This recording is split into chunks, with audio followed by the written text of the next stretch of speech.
propose une liaison supplémentaire, Diane, avec Patrick Fonte. Justement, je pensais à lui pendant la chanson, je sais pas pourquoi. C'est vrai en plus. Tu vois, c'est les paroles comme ça, Ouais, de c'est savoir quand- derrière quand moi, elle je sais pas, disait- ça m'a fait. C'est quand elle disait on vise et on tire vers le bas. C'est ça, j'ai failli éclater de rire. Alors que c'est une chanson triste, j'ai pensé. L'important, à lui. c'est de tirer, hein, ça ne regarde pas. C'est vrai en plus. Oui, Pierre Perret m'avait dit la même chose une fois. Bon, alors, moi, je me suis dit, pendant toute la semaine, il va falloir quand même que je me documente sur Diane Tell pour voir les dernières nouvelles, les derniers potins de la presse. Alors, j'ai acheté plein de journaux, enfin des journaux. Bon. Eh ben, nada. Pas un mot sur vous, rien que du baratin sur Sharon Stone et Claire Chazal, dont PPDA est le parrain de son fils, comme quoi la mafia est une grande famille.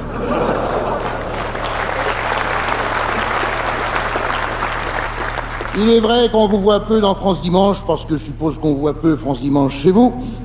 Moi, c'est pareil, je préfère Lotus.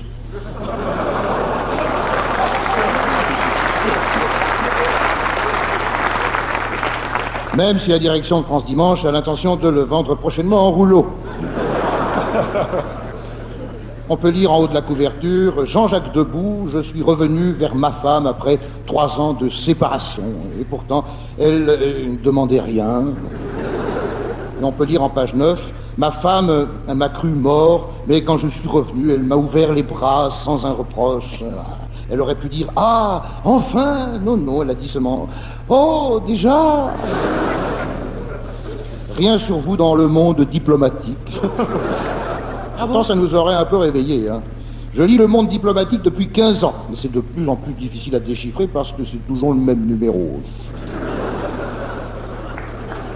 Rien sur vous dans l'événement du jeudi, qui titre à la une « Pourquoi les salaires doivent augmenter ?» Après plusieurs pages d'une analyse pointue, les experts sont formels. Il faut augmenter les salaires pour gagner plus. L'événement du jeudi. Et ça s'appelle l'événement. J'aime bien les journaux qui nous apprennent ce qu'on sait parce qu'on n'a pas besoin de les lire. Hein. Rien sur vous dans le Nouvel Observateur. Ah, ça c'est bien fait. Fallait pas quitter le palais de Chaillot. Là, vous venez à rien à cirer dans une émission populiste et en plus à Macron. Qu'est-ce que Macron au regard de la presse parisienne? Faudrait installer le festival de Cannes à Mâcon. Pourquoi pas? Ça serait pas pire que le festival de cons à Cannes. C'est C'est pas mal, Patrick. J'en suis assez content. C'est pas mal. Je le coche, je coche. Cochon. Il m'a retiré de la bouche. Hein. Je peux bien le partager. On peut vous laisser tous les deux. Bonne réponse. Rien sur vous dans Ici Paris, puisque la couverture est consacrée à l'autre enfant secret de Mitterrand. Je ne savais pas qu'Ici Paris était devenu la revue des gynécologues. Page 14 et 15, Jean Lefebvre déclare, Jean Lefebvre déclare « Ma femme est si jalouse qu'elle me fait des scènes terribles. » Ça, on ne peut pas reprocher à Jean Lefebvre de faire des scènes terribles.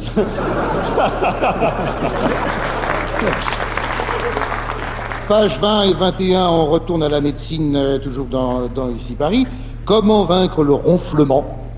C'est simple, il suffit d'éviter les ouvrages de Paul Lousse-Ulizer, dont la grosseur des bouquins s'explique par le fait qu'ils servent d'oreiller. Page 31, ça y est, j'ai un interprète. J'ai un interprète dans le show business. Je suis fier en tant qu'auteur. C'est Patrick Sébastien. Il est dans Les Vieux de la Vieille sur TF1. Le 4 mars 95, il avait dit « Philippe et François Léotard, il y en a un qui boit et l'autre qui devrait. » Bien, Sébastien. J'avais sorti ça il y a 3 ans et rien à cirer. Merci. Je suis confus. Merci. Vive Sébastien. Oh, je suis fier. Je suis fier d'avoir un tel interprète. Non, mais c'est pas grave, Sébastien. Tu peux me piquer mes textes. Je te piquerai pas Le Pen.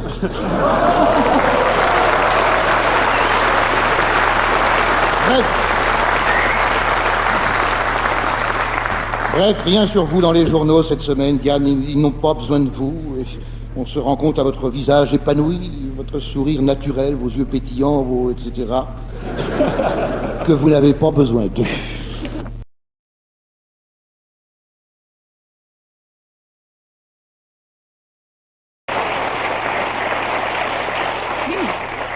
Patrick Je Font. voudrais vous parler du plan sécurité. Alors, dans Info du Monde, on a pu voir la femme à 3 fesses, l'enfant qui soulève un bus, l'homme qui n'a pas uriné depuis 25 ans.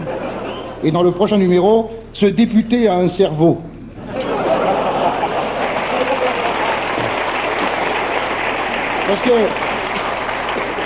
Parce que quand même, qu'est-ce que c'est que ces élus qui donnent l'autorisation de construire dans leur ville des immeubles farcis de bureaux, dessinés par des architectes qui se shootent à l'angle droit et dont le style annonce la décadence irrémédiable de l'architecture. C'est des mecs qui ont le bac C, 5 ans d'études dans le néocortex, et qui bâtissent des tas de merde à tiges métalliques.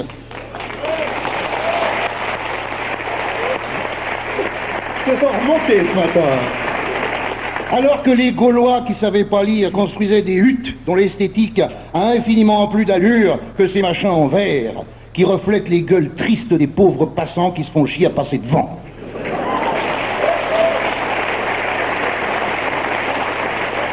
D'accord, ok, j'en conviens, on peut pas mettre des bureaux dans des huttes. Mais des bureaux pour faire quoi?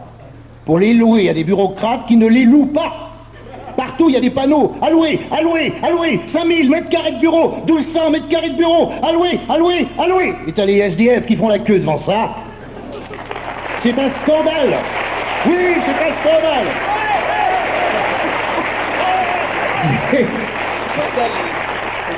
C'est de la À folie. mon avis, Anne Romanoff a pas dû vouloir cette pluie. Hein. Justement, si. C'est de la folie, ou plutôt de la connerie, ce qui n'a rien à voir. Car les fous et les cons n'ont jamais fait bon ménage. Mais me direz-vous quelle différence entre les fous et les cons? Bah, les fous sont dans des asiles, les cons sont en liberté.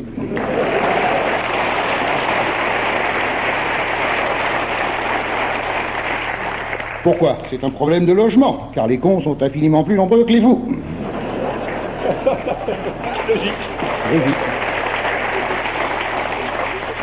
Quand la nuit tombe sur la ville, tous ces immeubles à bureaux sont cernés par le vide. Pas une boutique, pas un bistrot, rien qui peut attirer le regard, même pas de lumière. C'est le vide, c'est le désert. Et là, tu peux te faire agresser sans problème. Mais, en arabe, la chepta, Exact. Exact.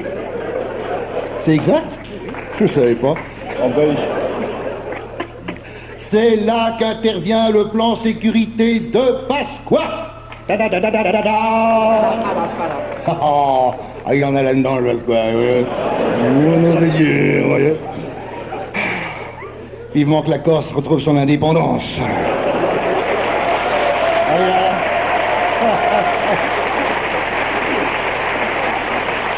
Le plan sécurité de Pasqua qui consiste à embaucher 5000 fonctionnaires de plus dans la police. À l'origine, il était question d'en héberger 2500. Mais, comme chacun se sert d'un doigt pour taper, il en faut 2 par machine à écrire.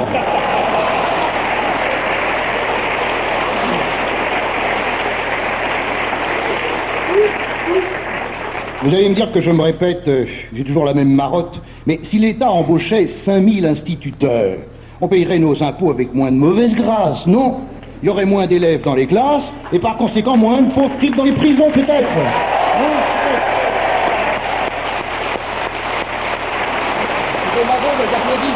Non, mais ça, c'est l'ancien instituteur qui parle, là, c'est de la nostalgie.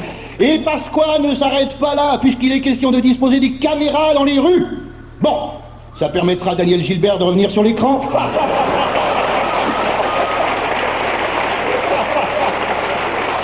Et de retrouver son vrai public.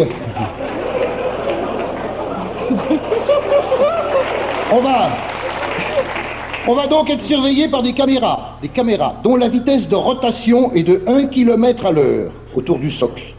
Donc il faut marcher doucement pour être bien filmé, hein.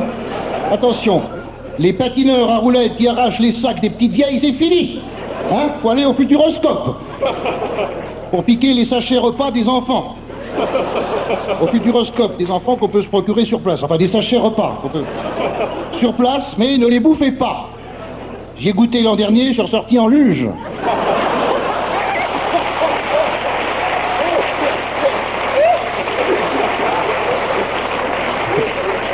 Si c'est ça la nourriture du futur, je me flingue tout de suite, moi. Bon, donc Pasqua va nous filmer. Il va nous filmer, c'est notre nouveau Cécile B2000.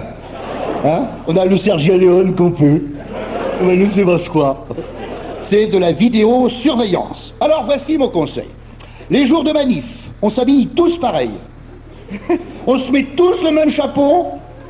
On s'accroche un écriteau dans le dos avec cette inscription « Vidéo égale SS ». Bon dimanche.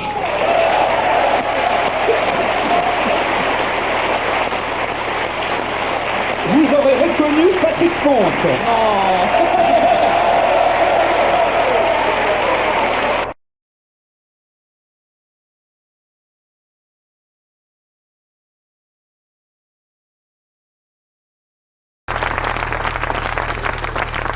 Alors, monsieur Fonte des Neiges.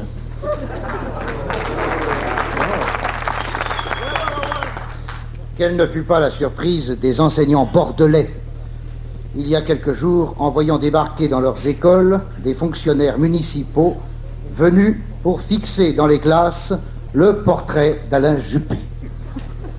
Toc, toc, toc. Bonjour, excusez-moi de vous déranger, je viens fixer ça. Vous n'auriez pas une petite place près du tableau?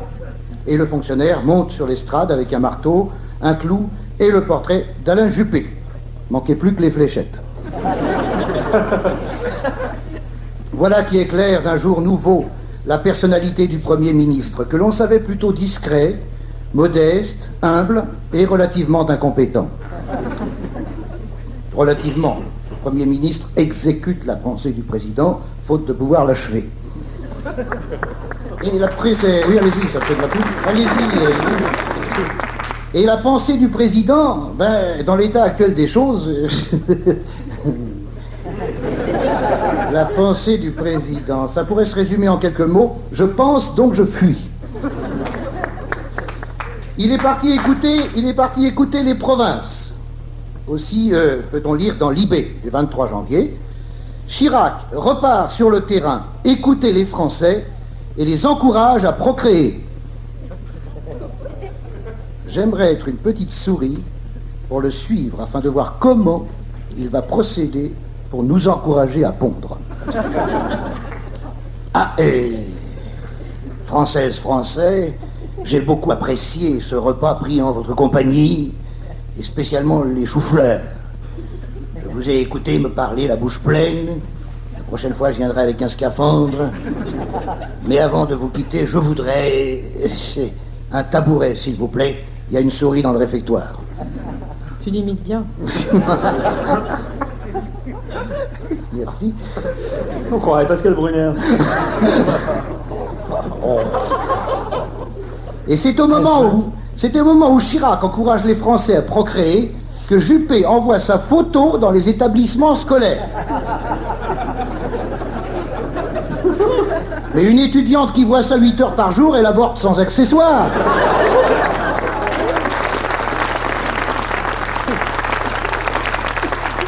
Impossible, en regardant le portrait de Juppé toute une année scolaire, d'avoir le suchet qui frisote.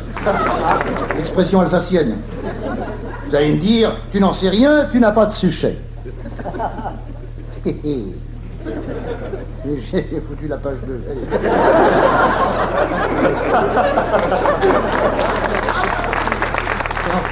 Non, c'est la page 3. 2 suchets. Ah oui, mais ça marche plus, là. Les gens qui nous prennent en route, on dit, mais qu'est-ce qu'il raconte, là? Vous allez me dire, tu n'en sais rien, tu n'as pas de suchet. Au fond, qu'en savez-vous, hein? Hein? Et si j'étais hermaphrodite? On n'a pas envie d'aller vérifier. Hein. C'est qui on? Et si j'étais hermaphrodite? Pour les enfants qui nous écoutent, alors, un hermaphrodite est un individu qui possède à lui seul une taupe et un suchet. Et qui par conséquent tombe enceinte à chaque fois qu'il s'assoit sur ses couilles.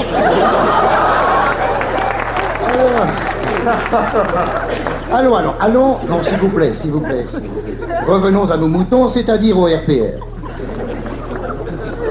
Mesdames, messieurs, je frémis, voyez-vous, je frémis en songeant que dans le sillage d'Alain Juppé, Jean-Claude Gaudin va envoyer son portrait dans les écoles marseillaises. Quand on pense que les écoliers de Chamalières vont se farcir le portrait de l'hydrocéphale, quand on songe que Philippe de Villiers va envoyer le buste de Pétain dans les bahuts vendéens, dans les écoles d'Épinal, Philippe Séguin, la bonbonne des Vosges. Vous croyez que c'est facile d'enseigner avec un élu dans le dos, qui vous surveille dans son cadre avec un demi-sourire et un regard si profond que quand on y plonge, on a pied? Ah, merci d'applaudir, ça me permet de tourner les pages et de les retrouver. Faut-il rappeler aux pinces qui nous gouvernent qu'une classe est un espace de science, de culture, de savoir et non pas un panneau d'affichage électoral, une exposition du comice agricole? Même Jacques Médecin, quand il était maire de Nice, n'avait pas songé à envoyer ses photos à l'école alors qu'elles figuraient déjà au palais de justice.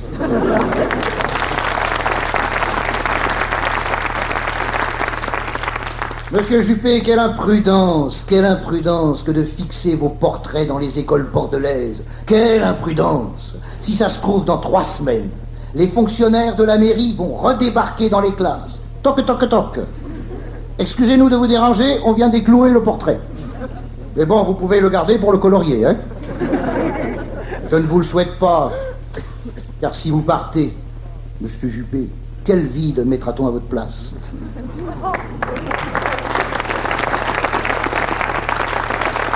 De temps à autre, le nom de Pasqua est lancé à la cantonade. La cantonade qui s'écarte pour laisser s'écraser par terre. Mais rendez-vous compte, le portrait de Pasqua dans les écoles françaises. Jean-Paul, si tu n'as pas fini ta rédaction dans 20 minutes, je fais venir le Pasqua. Naturellement, les enseignants bordelais ont vivement réagi, à croire que le portrait de Juppé doit à l'heure actuelle être exposé à la décharge municipale, au milieu des rats qui s'exclament « Tiens, voilà le patron !»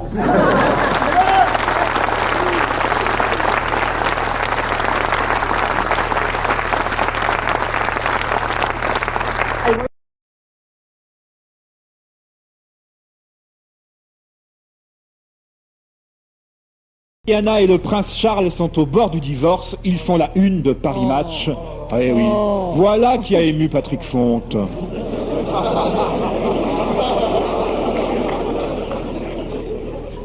Je ne comprends pas ce rire ironique émanant du public. Et émanant du public. Émanant. Émanant.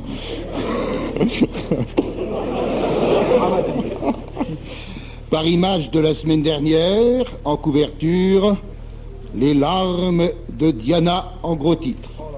Oui. Je regarde attentivement la photo. Où sont les larmes?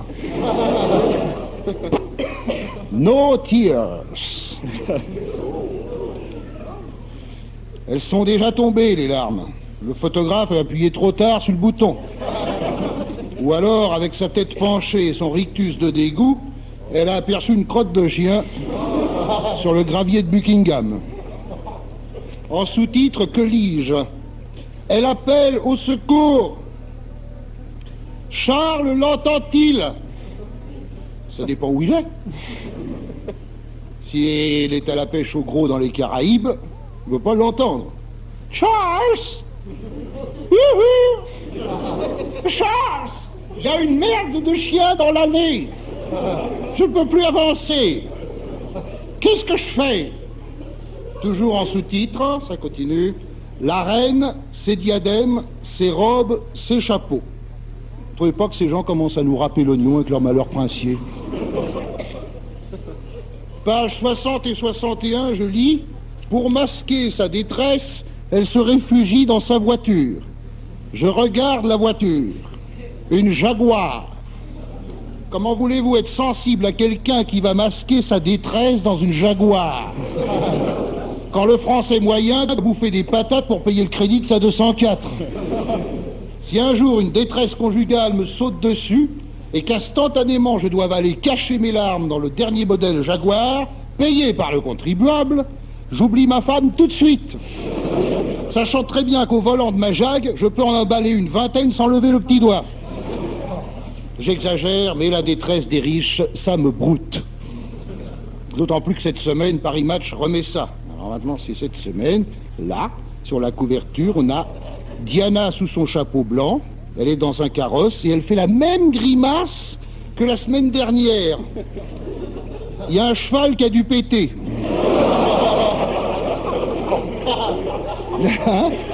C'est la même grimace. Ben oui, mais on pense jamais à ces petites choses-là, de ces choses de la vie quotidienne. Dans ce genre de carrosse à 2 places, t'es à 75 cm du cul des chevaux. T'as beau avoir du sang royal, si le cheval pète, tu prends tout dans le pif, je m'excuse. Je m'excuse.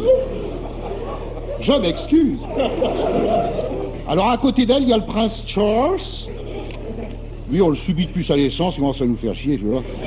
Enfin, il est gentil, gentil. Moi, j'aime bien. Il y a le prince Charles, coiffé d'une espèce de béret, surmonté d'une barbe à papa.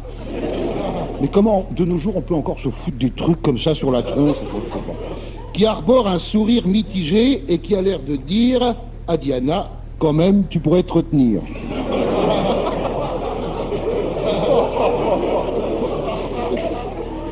Comment voulez-vous être monarchiste dans ces conditions? D'autant plus que nous lisons pages 78 et 79, je cite, « Pour sauver l'honneur du trône, la reine songerait à transmettre la couronne à William, le fils de Charles. » Le fils de Charles, c'est tout. Il l'a fait tout seul. Déjà, quand on voit la tronche de Charles, on imagine difficilement qu'il puisse remplacer Michael Douglas dans Basic Instinct. Je veux dire par là que si j'étais une femme dans le lit de Charles, j'apporterais du tricot. Ça me fait penser qu'il faut que je rachète de la laine. J'ai pas fini ton pull, Laurent.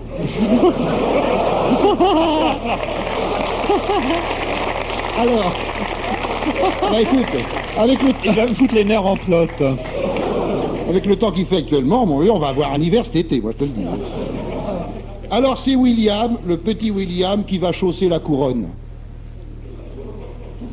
Pauvre gosse. Espérons qu'il jouera au frisbee avec. Pour l'envoyer sur la tête de Daniel, l'infortuné, où j'ai foutu mon papier, oui, l'infortuné, oh putain, il y en a partout là, de Daniel, l'infortuné garde du corps de Monaco, qui a fait un gosse à Tarzan. Tiens, je vois que vous avez le sens de l'observation, c'est bien. Car cette semaine, ici Paris, le voilà, ici Paris, ouais, ici Paris, on peut même pas se torcher, c'est glacé. Ça glisse. Car cette semaine, ici Paris nous apprend que Steph est chassé de Monac. Elle est chassée de Monac, Steph! Parce que le prince régnier refuse d'avoir un gendre qui fait moins viril que sa fille. Mais quel jeune homme est plus costaud que Steph? Personne, sauf peut-être Muriel Robin. C'est vrai, quand on en a fait le tour, on était soufflé. Mais revenons à Diana qui défraie la colique. Alors je lis, chaque soir, Diana rentre à Londres. Alors, excusez-moi, je... alors que Charles demeure à Windsor. Et la princesse n'assistera pas aux Ladies' Day, la dernière journée d'Ascot, avec son festival de chapeaux extravagants. Elle n'aura pas de chapeau extravagant. Elle va être forcée de mettre un béret. Quoi qu'un béret sur la tête de Diana, c'est extravagant. Hein, je ne dirais pas que ces gens-là mènent une vie de con, parce que je pense que ça se voit. Hein? Mais moi qui étais royaliste, oui, non, là je suis sérieux, je descends de ma mère, par ma mère je descends de ma mère, évidemment. Elle a même accouché debout, c'est pour ça que j'ai la tête plate.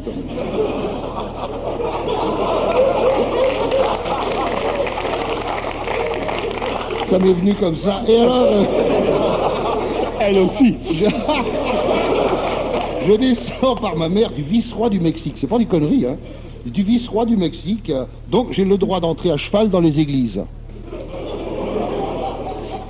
Mais je sais pas monter à cheval. J'ai demandé si je pouvais y aller en mobilette. Ma mère a dit non, tu fais trop de bruit avec ton pot d'échappementier, ça va pas. Enfin, toutes ces histoires m'ont guéri de la monarchie. Paris Match devrait être remboursé par la Sécu.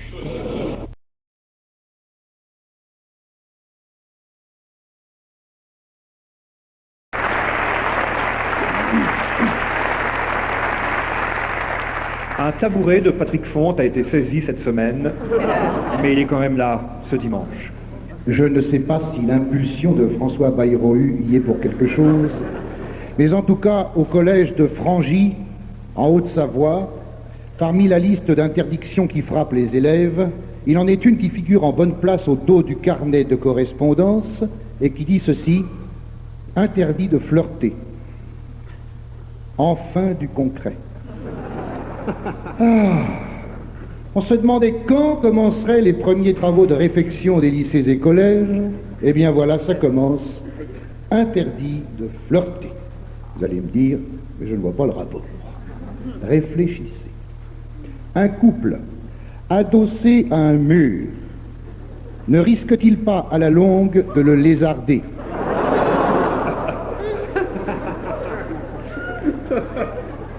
Et puis on sait bien qu'un baiser en entraîne un autre et que l'autre entraîne des attouchements qui sont contre nature pour des nouveau-nés de 16 ans et demi. Car en France, avant 18 ans, on n'est pas un être humain, on est une entrecôte qui n'a le droit que de fermer sa gueule, et quand on le consulte, c'est pour lui demander ce qu'il pense d'Alain Prost. Donc un attouchement en entraîne un autre, et il arrive le jour où... Arrive le jour où... J'avais oublié le H. Le jour où Alexandre sort avec Mélanie. Autrefois on disait fréquenter, aujourd'hui on dit sortir, ce qui est parfaitement impropre, puisque dans ce cas précis, sortir veut dire rentrer. C'est vrai. C'est bien observé. Les attouchements, mesdames, messieurs, c'est comme les trains. Ils peuvent en cacher un autre. Ça va. Une fois passé la phase du tripotage, le collégien, surtout s'il est savoyard, estime qu'il est temps de passer au ramonage.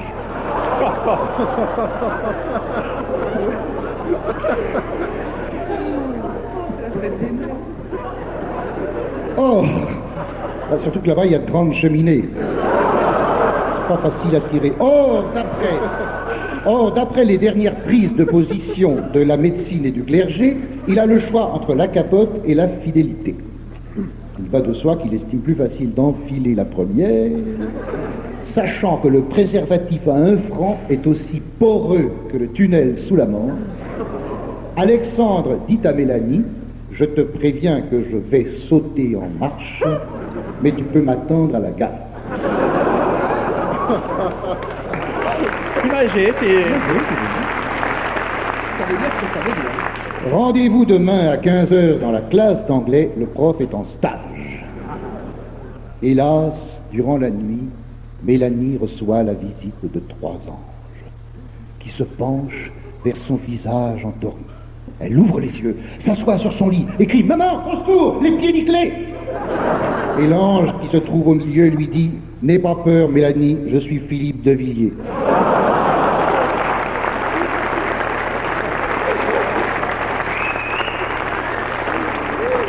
Je te présente Jimmy Goldsmith et Charles de Gaulle, le petit-fils du porte-avions.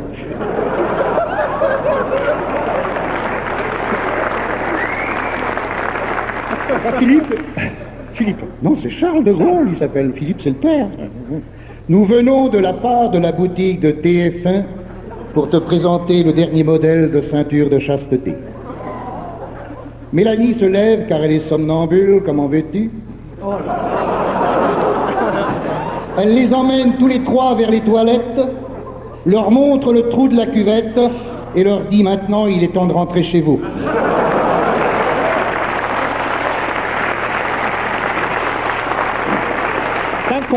Un joli conte. Puis elle tire la chasse d'eau et se réveille en sueur.